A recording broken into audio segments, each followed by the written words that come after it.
Hello, I'm Locke Meredith. I'd like to invite you to join me on the next Legal Lines where my guest is Justin Ehrenwerth. He is the Director, CEO, President of the Water Institute of the Gulf.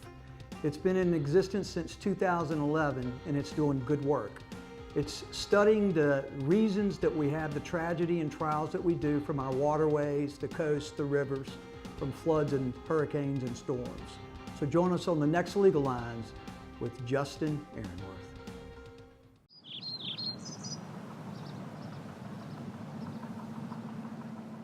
Hello, I'm Locke Meredith. First of all, I want to thank you for considering our firm for help in handling your legal matter. We know what we're doing. We've been around for a long time. We have over 60 years combined legal experience as lawyers. I've been practicing over 30 years, Sean over 25, and I have paralegals and legal secretaries who've worked for me for over 27 years.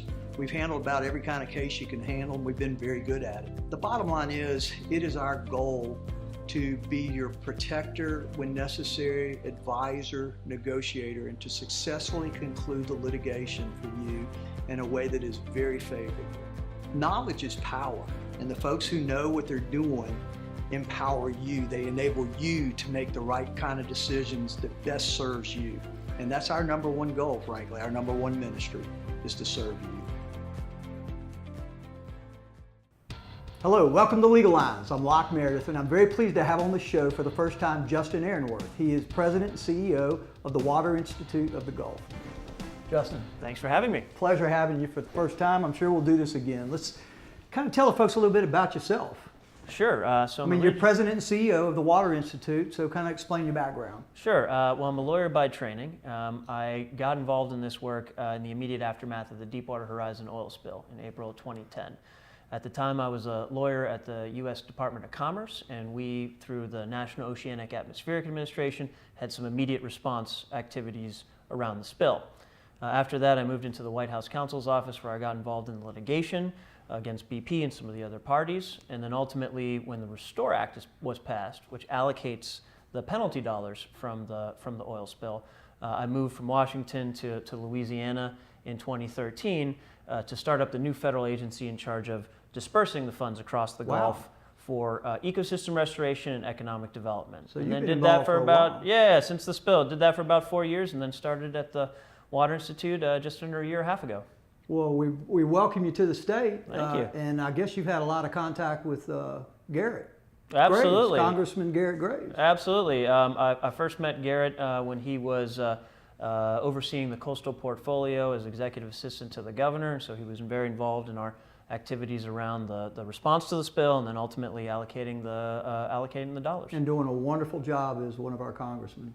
He's a wonderful fellow. Absolutely. So tell me about the Water Institute. I've seen a few articles, read a few things, but it just hadn't been around that long, and yet it's doing some good stuff. That's right. So we're just over 6 years old. Our story is really this: after Hurricane Katrina, then Senator Landrieu, Garrett Graves, the Baton Rouge Area Foundation, and a number of leaders across the state rightly recognized we have some water challenges here. You think? That's right. And they said, well, where should we go in the world to look at best practices? And they rightly said we should go to the Netherlands, because the Dutch, of course, have been defending their coastline for the last 800 years. And in 1953, the Dutch had just a terrible flood. There's nothing like Katrina, but you could say it was their Katrina moment. And after that flood, they have just done remarkable work, some really important projects, and some very important science. So as the group from Louisiana started taking trips, and there were many trips made to the Netherlands, in addition to seeing these projects, they also came across an applied research group called Deltares. And Deltares really is the gold standard in the world for science around coastal and deltaic solutions and ensuring resilience in those communities.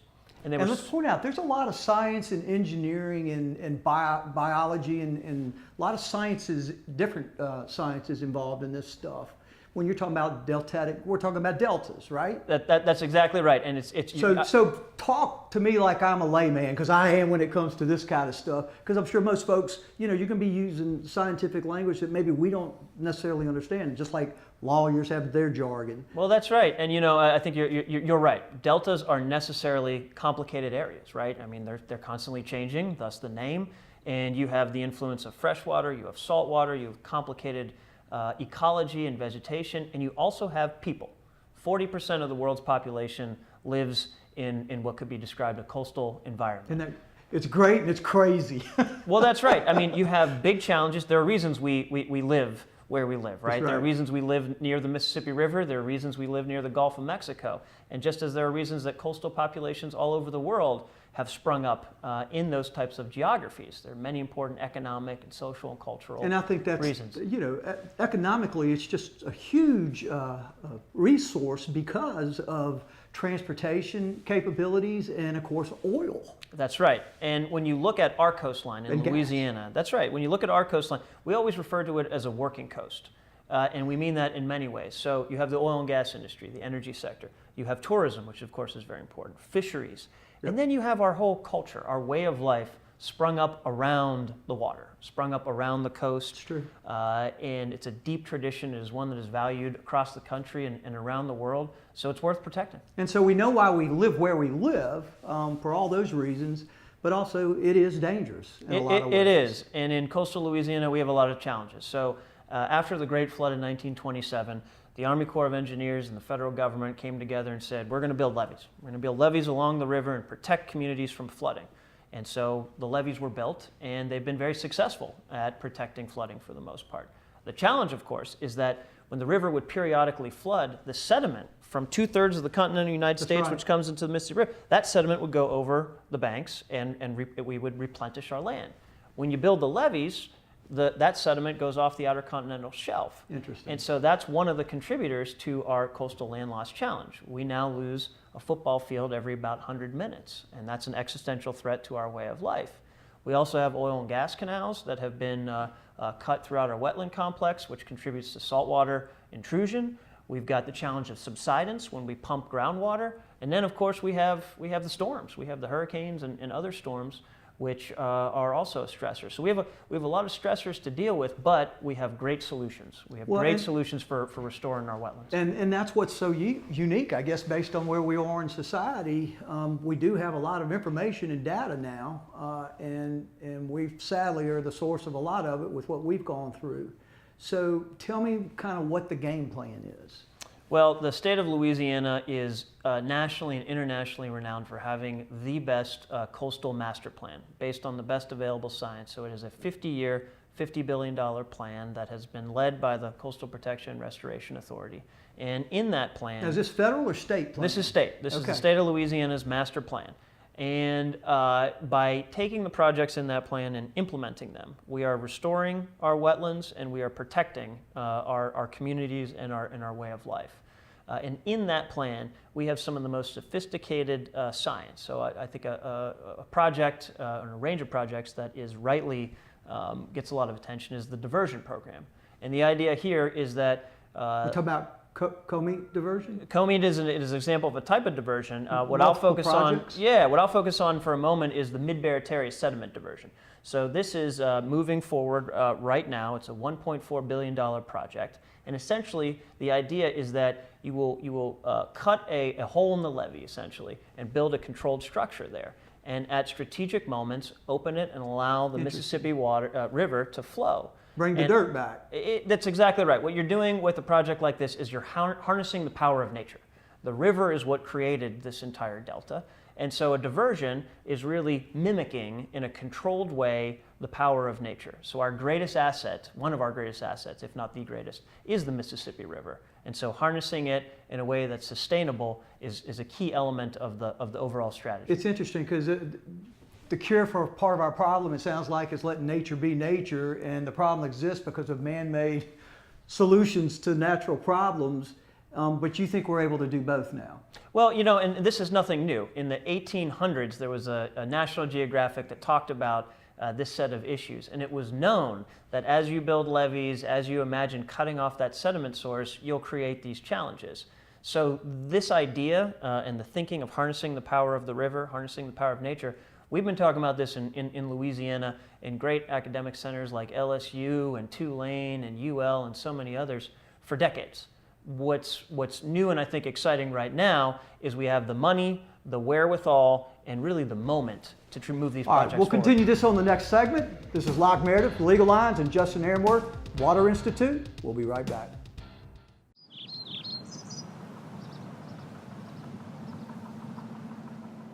Hello, I'm Locke Meredith. First of all, I want to thank you for considering our firm for help in handling your legal matter.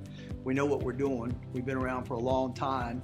We have over 60 years combined legal experience as lawyers. I've been practicing over 30 years, Sean over 25, and I have paralegals and legal secretaries who've worked for me for over 27 years.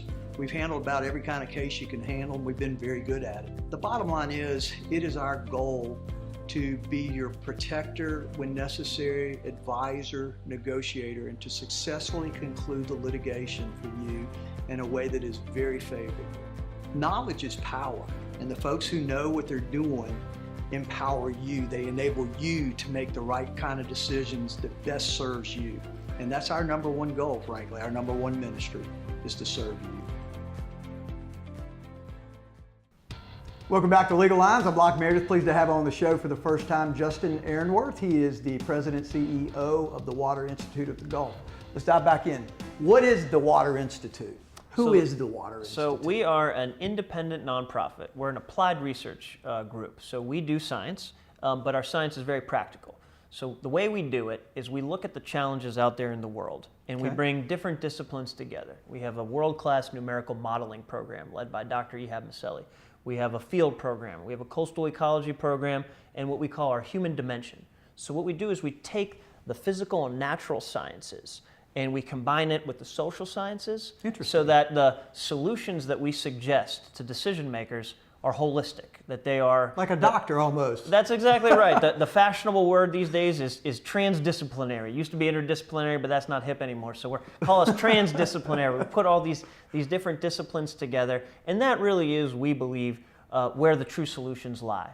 No one discipline can nail it. You can't just bring an engineering solution, not just an ecological solution. It's a really small way to look at the problem. We think it's the only way. Our argument is that looking at these challenges in silos leads to imperfect solutions, and we don't have... And probably lots of wasted money at times. Well, that's right. That's right. We need to put all the best ideas together. So y'all collaborate with other institutions too, do you not? We do. I mean, really, we do our best work when we're working with other universities. We work at the universities all across the state. Are y'all affiliated with LSU? We closely partner with LSU in a number of respects. So we are the center of excellence in Louisiana under the Restore Act. So we have been able to fund great work from many of our colleagues at LSU, and we have a number of our staff came from LSU. We collaborate very closely with them. They have a great history of working on coastal restoration issues going back many decades. And there's so many other wonderful universities in this state. We're also partnered all over the nation and world, though. Well, that's right. We actually just announced a new partnership with it's called our Resiliency Lab.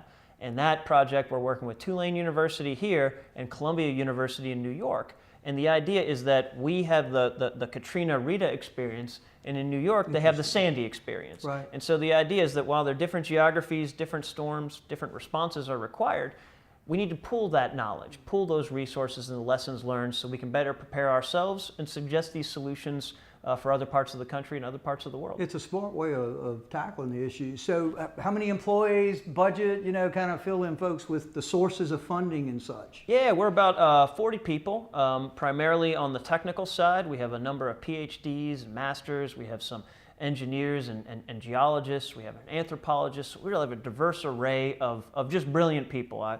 Every time I walk out of the office at night, I recognize that what a privilege it is to work with such smart people from so many different disciplines. And our funding really comes from a diverse array of sources. We do a lot of work for the state of Louisiana and the Coastal Protection Restoration Authority. The Baton Rouge Area Foundation has been a strong supporter of ours since the very beginning. We do work with the federal government, with other state agencies, for private sector entities. We have a public-private partnership right now with Shell, Chevron, and Danos down in Fushan. Makes sense. So really, what we try to do is look for the challenges out there in the world and see who needs our help and, Well, and try to be helpful. Talk about Fouchon. The importance of our ports is just not understood, I think, by most. I didn't know anything till I started researching, but Fouchon is a big deal. Fouchon is one of the most important ports in the country. So 90% of all the deep water assets are serviced out of Fouchon. If Fouchon is offline for a 3-week period, that's going to cost our national GDP billions and billions of dollars. Almost $8 billion? It is a remarkable amount. For 3 weeks? That's right. It's a remarkable amount of money. And what it shows you is that these challenges, Fouchon, Lake Charles, coastal Louisiana, it is not just a Louisiana issue. This is a national economic security matter. So protecting and restoring our coast, our critical infrastructure, our oil and gas industry, of course it's important to us here, but this is an issue that the United States needs to really embrace. Truly. I also read 18% of the oil. That's right. For the whole nation. It's really, again, this is a national issue, not just a Louisiana issue. Absolutely. Absolutely. All right, so tell me kind of what you guys are doing on the campus. I mean, it's 35 acres. Y'all got more buildings coming up? It is so exciting to be there. So the water campus in Baton Rouge is being developed by the Baton Rouge Area Foundation and their Commercial Properties Division, and it's just a brilliant vision. So right now there are 3 anchor tenants on the campus. The Coastal Protection Restoration Authority has their headquarters there.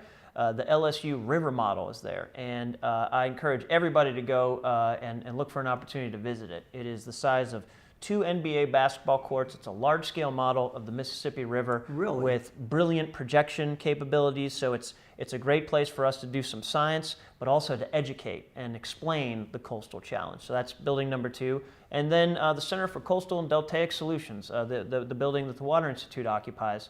It's the building that many people have seen when you cross the I-10 bridge. It's just a beautiful structure. Yeah. It's out over the levee. We have we're on the old 1926 dock that sat for many decades. A lot of graffiti on it. There's a lot of graffiti, on it. It's a lot cleaner today. And actually, just last week, we hosted our first water summit there. It was called 10X or 10 Across, and it was meant to look at water issues from Los Angeles to Jacksonville, Florida. So looking at the I-10 corridor.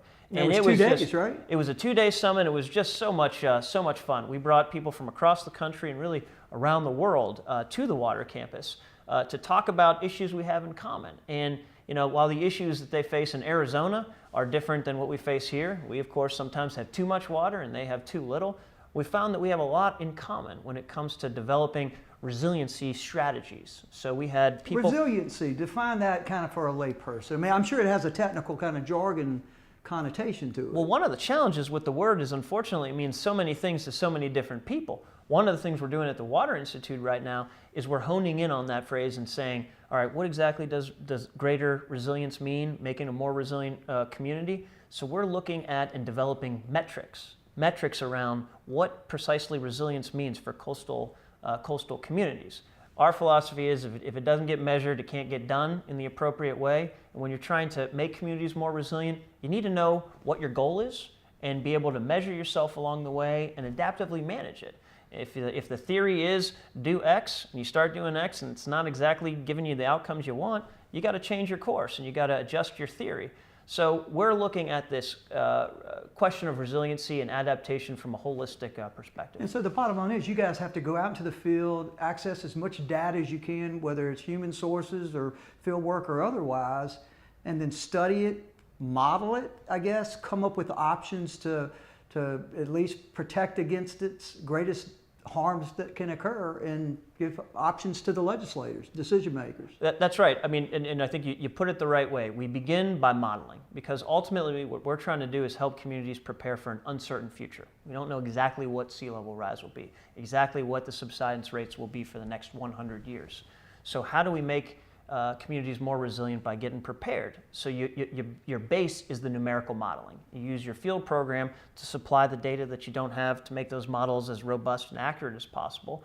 And then you're able to include inputs around ecology and around the human piece of this all, the human dimension, and suggest alternatives and look at those different alternatives, see what the pros and cons are. Then that way the legislature, our state officials can make the best decision based on the best science. All right, well, we'll continue this on the next segment. This is Locke Meredith Legal Lines, my special guest with the Water Institute of the Gulf, Justin Ehrenwerth. We'll be right back.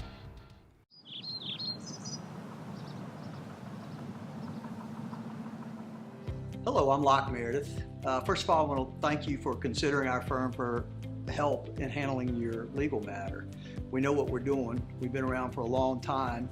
We have over 60 years combined legal experience as lawyers. I've been practicing over 30 years, Sean over 25, and I have paralegals and legal secretaries who've worked for me for over 27 years. We've handled about every kind of case you can handle, and we've been very good at it. The bottom line is, it is our goal to be your protector when necessary, advisor, negotiator, and to successfully conclude the litigation for you in a way that is very favorable. Knowledge is power, and the folks who know what they're doing empower you. They enable you to make the right kind of decisions that best serves you. And that's our number one goal, frankly. Our number one ministry is to serve you. Welcome back to Legal Lines. I'm Locke Meredith. Pleased to have on the show for the first time Justin Ehrenwerth. He is the CEO President of the Water Institute of the Gulf.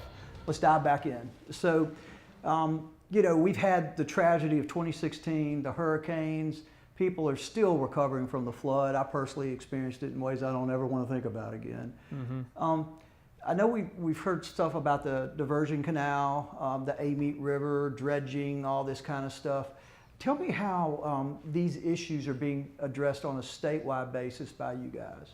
Well, first I could say a little bit about the overall effort and what many of our partners are doing. So I think we should all be grateful that there is a $1.2 billion appropriation from Congress to the state of Louisiana. A lot of hard work by Garrett and our U.S. Senators, absolutely. Kennedy and Cassidy. That's right. And so we're all very excited to have those resources come to the state. There's going to be an initiative led by the Office of Community Development in partnership with the CPRA and the Department of Transportation, Governor's Office of Homeland Security, as well as Louisiana Wildlife. So with all those fingers in the pie, does that make it more difficult to actually get stuff done? Well, I think that the hope really is that we bring everybody together because this set of issues, it's coastal. Water doesn't respect jurisdictions. Right. Water doesn't care. Water's going to go where it's going to go. So I think the name of the game is making sure we are all coordinated. So we're really excited to see that process move forward. There's certainly a lot of work and recovery that needs to continue to happen, but there's also, I think, an opportunity to have us be prepared for the next time. Because it's not a question of if, it's a question of when. Right. We just know these storms unfortunately, these storms just keep getting worse and they keep coming. So we need to ensure that we're prepared for that. So there's a great opportunity for us. One of the pieces of technology that we've developed with our Dutch colleagues is operational real-time forecasting. So imagine before the floods of 2016, if we could be in the Emergency Operations Center 2 days, 3 days, 5 days before that storm, and we're able to actually put up the scenarios on the wall in a real animation. That's like a Google Earth image, and you're able to actually fly over in what looks like a drone and see where the water's predicted. Now that kind of real-time forecasting, that doesn't help you stop the flood. But what it does is it allows first responders to position assets. It allows people who might be in harm's way to prepare and save themselves, their property, and their families.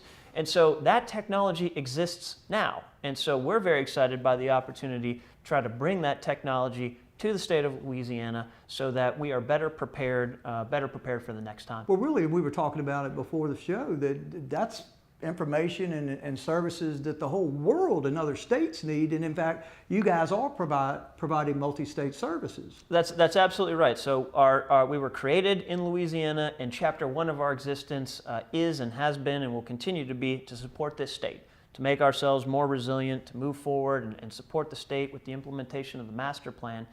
But it was always imagined, because in Louisiana, we're at the tip of the spear in all these issues. Right. Communities around the country and all over the world are in similar situations. Ours might be a bit more advanced with some of our challenges, some of our water challenges, but we're getting calls from Houston in the post-Harvey environment. How can we help them? We're getting calls from Miami, from Norfolk, Virginia, from California. We've done work in the Mekong Delta in Vietnam. We've done work in the South Pacific and in coastal Chile.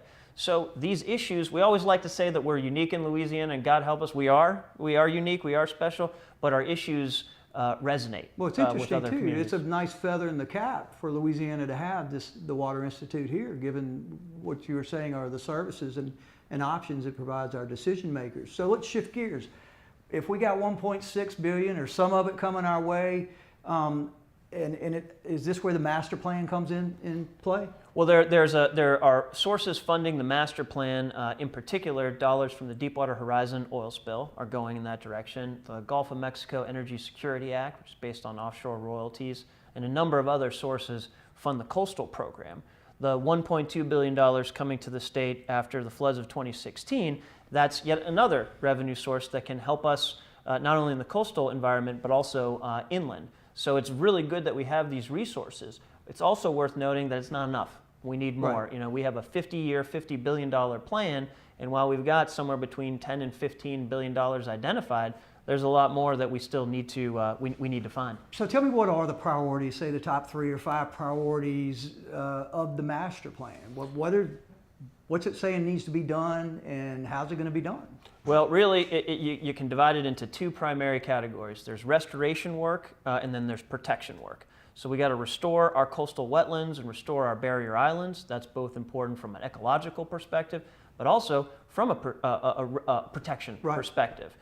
We need, as the state refers to it, the multiple lines of defense. You need to have your levees, you need to have your flood walls, but you also need to have those wetlands to help buffer the storm and buffer the surge that unfortunately comes our direction all too often. And again, the wetlands, we're losing a football field, what? Every one. It used to be, we always used to say a football field an hour. The good news is it's moved from an hour to every 100 minutes, but that's still not the kind of situation you want to be in. So there's a great emphasis on restoring our wetlands. How is that done? A big part of it is harnessing the power of the river. As we were talking about earlier, that's one part of it. Another part of the strategy, of course, is dredging. There's the opportunity to pipe sediment from areas where you've got it to areas where you need it. So it's really a multiple-pronged strategy to really try to restore our wetlands. Well, and I see that y'all are doing work for our ports here in Louisiana. Lake Charles particularly needed some dredging and sediment work. Yeah, that's right. To folks. Yeah, so Lake Charles is a very important port. There's all sorts of great economic activity taking place in the greater Lake Charles, Calcasieu area. One of the challenges that they face at the Port of Lake Charles is that there's sediment coming into the channel. And when it clogs the channel, you have a problem for the vessel traffic going through. So we're looking at 3 issues there. 1, where's that sediment coming from? 2, what could we do to try to prevent it from coming into the channel? And 3, once we've got it, once it's dredged, where do you put it to use that material beneficially? Sounds like perhaps Port Fourchon, huh? Well, Port Fourchon is another great example. So there, the port is considering dredging to 50 feet. And they're going to do that for economic reasons, to be able to service larger vessels. If they make that decision to dredge to 50 feet, it's going to create millions of cubic yards of material, which in our sediment-starved system, that's a virtual gold mine. So both ports are providing the sediment we need in our wetlands, perhaps? There's a great opportunity to use the sediment that comes in the Lake Charles case from that terminal, in Fourchon from the dredging project, if they move in that direction, to beneficially use it to protect the infrastructure. So in the Fourchon example, we're considering, where do you put that material to get the biggest bang for the buck? You can hit at least 4 things. Where do you use it to protect critical infrastructure? So you get that wave attenuation, erosion prevention benefits. You put that material out, you create new ecosystem services. It's good for the environment. Number 3, you get community resilience benefits. So people from Fourchon to La Rose will see a benefit from putting that material out in the most strategic place. And then the 4th is carbon capture sequestration. You introduce vegetation, maybe black mangroves, which hold the material together. That's going to capture carbon. So you're protecting infrastructure, it's good for the environment, it's good for the community from a resilience perspective, and there's a carbon capture benefit. It's really a win-win for all involved. And so the campus has just been up and running for about 6 years, and I guess has a bright future. Well, that's right. The Water Institute, we're just about 6.5 years old. We've been on the campus now just since December of last year. So it's a beautiful campus. We just moved from downtown Baton Rouge to the campus. Justin, we couldn't be excited. Thank you, buddy. Thank you very much. Appreciate this. Justin Ehrenwerth with the Water Institute, thank you for being with us.